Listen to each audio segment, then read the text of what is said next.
Hello from Legalweek 2019 in New York City, New York. I'm Laurence Colletti. I'm June Liebert. Jean O'Grady. Cheryl Smith. And I'm Cynthia Brown. And we're on the road with Legal Talk Network.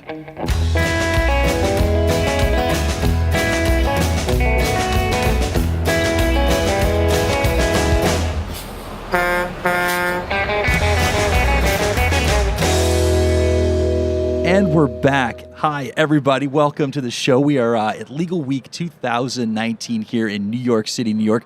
We're at the Hilton. We're in Mid-City, Manhattan. Is that correct? Did I get that right, everybody? Midtown. Midtown. I'm sorry. Yes, I'm not a New Yorker, so I apologize. Although I do know this. I do know it's Houston, not Houston Street. Yep. Did I just redeem myself in your eyes? Okay, perfect. I'm the only New Yorker here. Oh, perfect. Perfect. All right.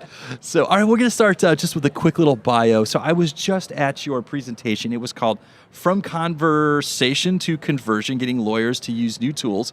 It was, I believe it was sponsored by the American Association of Law Libraries. Is that correct? Yes. That's correct. Okay, perfect. We're going to get into that. But before we do that, I want to get to know you a little bit better. So let's start with June. Where do you work? What do you do? So I am the firmwide director of library and research services at Sidley Austin, which is a global law firm. And I oversee the research operations, but I also have a weird background in that I'm also a former IT person, and I used to be a CIO. Excellent. And our native New Yorker? I'm Jean O'Grady. I'm the Senior Director of Research and Knowledge Services at DLA Piper. I am now based in D.C. I also write the Dewey B Strategic blog. Excellent. Cheryl? I work at O'Melveny & Myers in Los Angeles. I'm the Director of Information Services, so I manage the library functions and also the records functions. Excellent. Cynthia? I'm the Director of Research Services at Littler Mendelsohn. We are a nationwide firm with 1,000 attorneys, and we have several non-U.S. offices as well. We have a team of 25 located in Kansas City, Missouri that does all of our research, and that's who I work with every day. Excellent. So back to From Conversation to Conversion, Getting Lawyers to Use New Tools. Thank you so much for providing me part of your presentation over here. So from what I can gather, there's a cycle to new product innovations being adopted at law firms. So it looks like it starts with selection, and then it goes to testing, then it goes to promoting, and then it goes to review. So let's get the 50,000 foot. Just kind of give me a general idea of how you guys broke this down and got into it. So who wants to volunteer? Well, I started the conversation. This is June.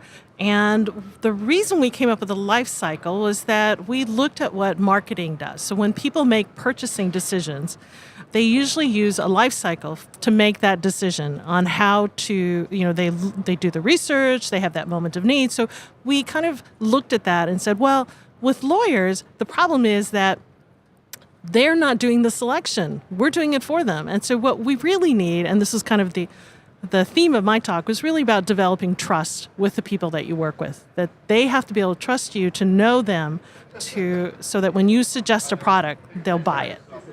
So that's like outside this cycle. That's like long before this cycle applies. Yes. You're building trust with your employers. Exactly. All right. So selection process. So I think that's real important. I've been on both sides of this as a consumer and as someone selling products to different organizations. And so I've seen both sides, and I've also been, in the purchase role, I would imagine it's got to be very difficult to get, people like you's attention in order to kind of review a product. So walk me through just that kind of the rubric of thinking. You see a need, you're looking at different products. What is the thought process for selecting the proper product? Well, the main thing is research. So you have to know your users, you have to know what products are out there, and then put the two together. So it's all about the packaging. But the main thing is understanding your users. Okay, so now that you've made a couple of selections, now do you recommend getting a few options in mind to do some pricing, kind of pit them against each other? Yeah, so that takes us to testing. Yeah, absolutely. You need to look at all the various products on the market. It's important to do due diligence, and it's important that you see what is changed, because the legal industry, it isn't one and done. You don't buy a research tool and that's the only one you're ever going to use. All of these, we have new vendors all the time, and the tools are changing. So you have to continually review and keep yourself updated. And we rely on each other to say, have you tried this tool? I haven't seen that one. Have you heard of this new tool? Because as June was saying, we have to have trust with our attorneys, and those are really our clients. They may not know they have a problem. They may not know they need a new product. And so we have to be out there looking to see what's available. And before you make a decision, you absolutely have to shop around and do your due diligence, because you're spending the firm's money. You have to get the right product in there. So one of the things I would look for when picking out new platforms, I would look at how long the company's been in business. And so what I didn't want to have happen is that we get orphaned at some point, and then you'd no longer get service to the product. There'd be no more updates, and that would be the end of it. You'd have to look for another platform. And so my question is, in addition to maybe a question like that, how long have you been in business? What's your reputation? What are some of the factors you look for? Well, we're very interested in doing business with new companies, but we will look at them and say, what kind of startup are we looking at here? And we've looked at a lot of these, and so I think I can speak for everyone in saying, you can interview a new vendor and say they're on the right path, things are going to go well, or this is a startup that isn't going to be here for a while. So I really like looking at new startups. This is an industry that is ripe for innovation and disruption and change, and it's difficult to deal with publishers that have been around for a very, very long time. And they're making changes as well, but there's new people that are forcing them to do that. So I think that's important. But when I look at a vendor, I want to make sure I'm going to have a good relationship. They're going to be able to get a hold of me, and I'm going to be able to talk to them whenever I need to. They're really going to solve my problems, and I just need a feel. How about promotion? Our key thing with promotion is that we attempt to promote not by promoting the product, but promoting what that product is going to do for the attorneys, how it can make them more efficient, and how it can fit into their regular workflow. So the promotion is geared around that. Customize it as much as possible to the group that is receiving it. All of us here have to have, we have a suite of products that can number over 200 products. So we have to make sure that we are customizing the promotion to what that user group is. Is it a specialized product that has, 10 users? Is it a large product that, we can break down and promote specifically what it's going to do to help them support the clients in a better way? And how does that work? Because if someone's very busy, they're getting ready for a huge case, and it's just a constant conveyor belt of a lot of long hours, week after week after week, how do you break through and get their attention and say, listen, I know you're super busy, but this will help you out. This will make your life easier. This will save you time. How do you break through that wall? You use whatever you can to break through the wall. Sometimes it's a champion who can say to them, it's a firm leader who would say, this is going to make you more efficient. I want you to use it. Sometimes it's a librarian going up to their office and saying, here, let me show you quickly. I can show you how to do this in 2 minutes, and this will help you. Sometimes we have to wait until the trial's over. You just take what you're given in terms of opportunity and do the best you can to make them see it. I'd also like to point out that I think there is a fairly long adoption cycle for many legal products because lawyers are busy and they're not going to, and I think they're somewhat change averse. So I think one of the things that my part of the talk was about measuring analytics and adoption. And I think one of the things I've looked at by having tools that can give me a retrospective history of product adoption, I now know that it's not unusual for it to take 3 years for a product that is geared at a particular practice group to be fully embraced and regularly used.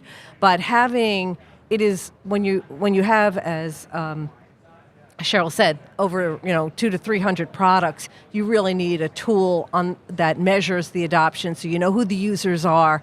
There's lots of ways you can use that data, both on the budget side, but also understanding who the users are and who's not using it. So we have a tool that gives us a breakdown by office, by practice group. And so, like, for some tools, you know that there's going to be a small user group, and that's fine.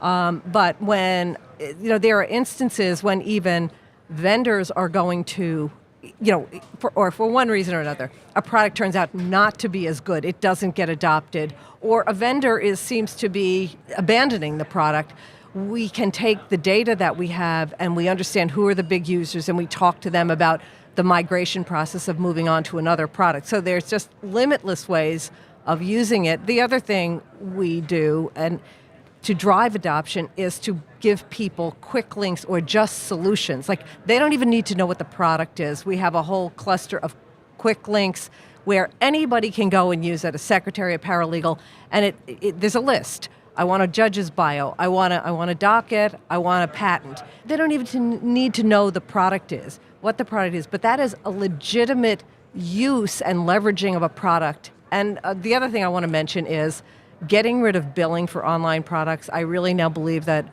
digital resources are a utility like light and water and air, and we should just let lawyers be as smart as they can be, and we try and not have billing be an obstacle to the lawyers delivering the best result to the clients. The other big thing that's happening, we have a wave of analytics products. Lawyers are not used to working with data. So I actually found a champion in my firm to help me run boot camps for litigators, and then we tracked the adoption of the litigation tools following the boot camps. And the other thing I discovered was something I call adoption by proxy, which was not only did the people who attended the boot camps increase their use, but then lawyers who had just heard about the boot camps and heard about the new products began sending requests to the research team.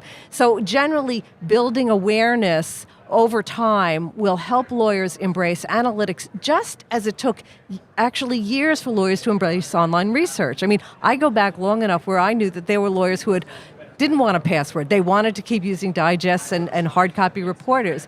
Over time, that changes, and I think we will see a faster evolution to the embracing of products like analytics and insights in practice. I love metrics. I love applying those in our daily life. As a podcasting network, we definitely keep a pretty close eye on our metrics, our unique listens, and things like that. So just getting back to that, these numbers, you're building a bridge of understanding. You're showing, you're demonstrating to the law office that these products and services will work. Here's how it's doing it. Walk me through some of those key performance indicators, those KPIs that you're focusing on. So you've got a data package, a stats package, metrics package, and you're focusing on what? Well, if it's a product for litigators, are the litigators using it? And are the litigators in all of the offices using it? And if there is, say, one office where there's no adoption or little adoption, we focus on either having webinars or sending somebody to the specific office. We collect the data. We also collect the data and feed it into a budget tool so that we understand what is the cost per user, what is the cost per session. And so we understand over the life of the product, are we getting a good return on our investment? So we take the data and repurpose it for a variety of reasons. But in the beginning, it's always about adoption. Are we having an appropriate level of adoption? And I also showed a slide where we also track a decline in adoption so that I get a red flag when use of a product is going down, and we don't know, is that because our product has changed, is that our practice has changed, or is it because the product isn't as good as it used to be? And so we begin to evaluate eliminating that product so we can get it out of the budget and then buy something that will be more useful for lawyers. So the last step on the map is review. Now, we've kind of gotten into that a little bit with the metrics and the stats. I just want to get into some of the other factors. Maybe there's some non-numeric factors that go into reviewing a particular product or service to analyze whether or not it's an effective add-on to your firm. So can we breach into that a little bit? Can I add, so aside from the quantitative, which is really useful, we also do a lot of qualitative, and I'm sure all of us do this, is that you really have to find out, so if somebody's using it 20,000 times a month, why is that? And why does no one else seem to understand why it's important? And so we will actually identify these outliers and see, and talk to them. What is it that's really working for you? And then we try to use that as our bright spot, and we use that as our story that we tell to other people.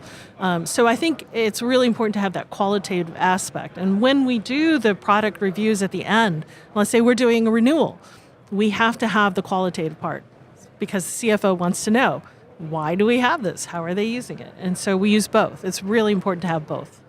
I just had an example where we were reviewing our metrics and we saw the report, and my CKO said, "Why isn't this department using this tool? That was one of the reasons we purchased it." He said, "Will you please train them?" And I said, "No, they don't need to be trained. I've trained them. They know how to use it. They don't know why to use it." And so that was a mistake on our part, because as the four of us have discussed, you purchase a product to fix a problem and you market it to fix a problem. You don't just purchase and then tell people I have this great product. So we went back to that group and said, "We've showed this to you already, but let us give you some use cases and let us help you understand why this is important for you to use and how it will help you." You said earlier that you put together these reports and you share them with other people that are looking to implement new products and services into their law firms. Is that a report by name? Is there a title for it? How do you reach that? The reports I was showing were all about my what I do within my firm, but I actually, may I say, on my blog, I recently did a hits and misses post where I'm actually collecting data from people who read my blog about various products that have come into the market in the past couple of years, and I will be sharing that publicly. But I think all of our firms, we might share adoption information anecdotally, like this has gone well, or when we did this kind of a program, the lawyers adopted it. Like I have talked about the boot camps we're doing. Many of my colleagues are interested in the boot camps. I know that Cheryl talked about her workflow products that were built at her firm, and I got information from her because in their workflow product that they built, it automatically ties lawyers into products. They don't even need to know what the product is. It says, I'm moving from this task to this task, and it just brings the lawyer into the right product. So in that sense, we learn from each other from our success stories. Yeah, I think it's important to have that trigger moment, identify that trigger moment. And so a lot of times, we will even try to identify preemptively a moment in which somebody might need a tool, and then we'll just deliver it to them, even if they've not asked for it. So let's say you have a new client who just came in the door. Well, they're going to need background about that client immediately. So why not just deliver it? And so that's the kind of thing that also can help if you can preemptively provide information before they even know they need it. Well, we're running out of time, but before we close it, I have one last question for you. If our listeners, they want to reach out, learn more about what we've all been discussing today, how can they find you? Let's start with June. So you can reach me at jliebert, JLIEBERT, at sidley.com. And Jean. You can reach me at jean.o'grady at dlapiper.com. How about that blog? Can we share that? Yes, that's www.deweystrategic.com. Excellent. And Cheryl? I'm at csmith@omm.com. Cynthia? I'm at cbrown@littler.com. Well, we've reached the end of the road for today's episode. I want to thank our guests for joining us today and also our listeners for tuning in. If you like what you heard today, please subscribe, rate, and review us in Apple Podcasts, Google Podcasts, or your favorite podcasting app. We'll see you next time for another episode of On the Road with Legal Talk Network. If you'd like more information about what you've heard today, please visit LegalTalkNetwork.com. Subscribe via iTunes and RSS. Find us on Twitter and Facebook, or download our free Legal Talk Network app in Google Play and iTunes. The views expressed by the participants of this program are their own and do not represent the views of, nor are they endorsed by, Legal Talk Network, its officers, directors, employees, agents, representatives, shareholders, and subsidiaries. None of the content should be considered legal advice. As always, consult a lawyer.